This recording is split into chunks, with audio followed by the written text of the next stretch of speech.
Možno, čo Janko mal trošku navrh v prvej disciplíne, teraz to bude pre neho oveľa komplikovanejšie, keďže tie bráničky sú niekedy možno užšie, ako sa zdajú.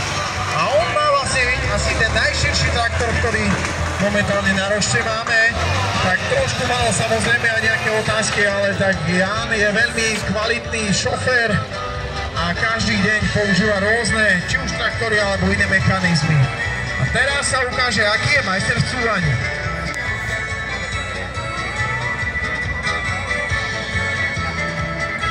Asi som mal byť ticho, zatiaľ prvá jedna vlajočka. Stále áno, to je asi tá istá. Uvidíme, čo teraz.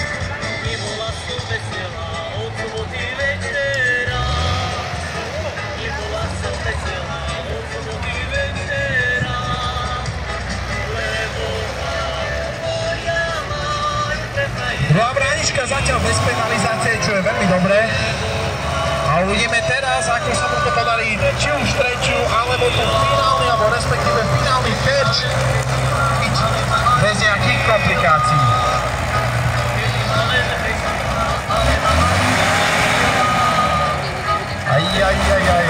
Mierna úprava kurzu a už myslím, že sa nám to podarí.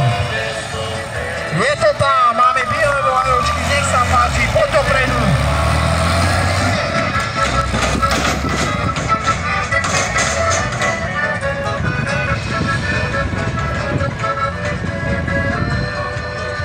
Takže zatiaľ máme jednu penalizáciu, uvidíme ako, či sa mu to podarí zaparkovať bez nejakých problémov.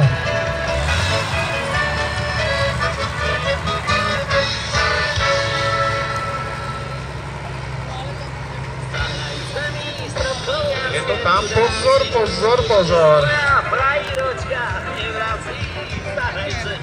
Dobre, Janko je v cieli s časom 2 minúty 13 sekúnd.